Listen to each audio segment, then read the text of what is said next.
मित्र थे, एक बड़ा होकर के फकीर बन गया, एक वजीर बन गया, राजा बन गया। बचपन में साथ पढ़े थे, फिर बाद में अलग अलग रास्ते पे गए। एक फकीर बन गया, एक राजा बन गया।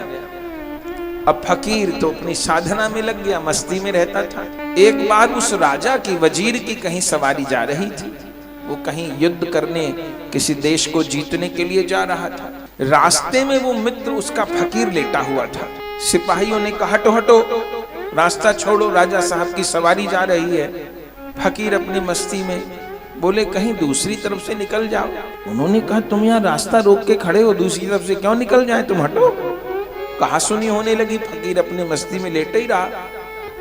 राजा ने बात सुनी कि कौन ऐसा फकीर है रास्ते में लेटा है, देखता हूं जाके।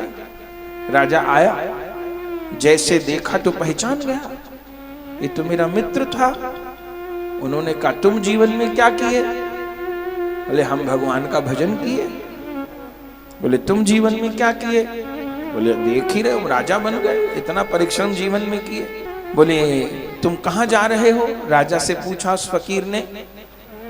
राजा ने कहा मैंने इतने राज जीत लिए, इतना धन मैंने कमा लिया, इतना इकट्ठा कर लिया, इतने राजा मेरे अधीन हैं। अब वो राज और वो संपत्ति बाकी है, उसको मैं जीतने जा रहा हूं। ठीक है, फिर क्या करोगे?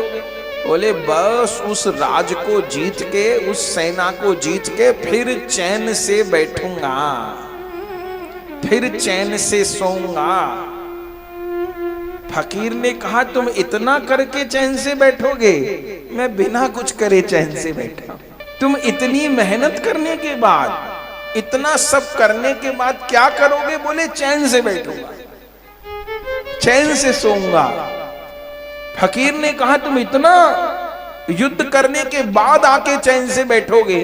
कितने लोगों को मार के जीत के, मैं अभी से चैन से बैठा, चैन से जी रहा।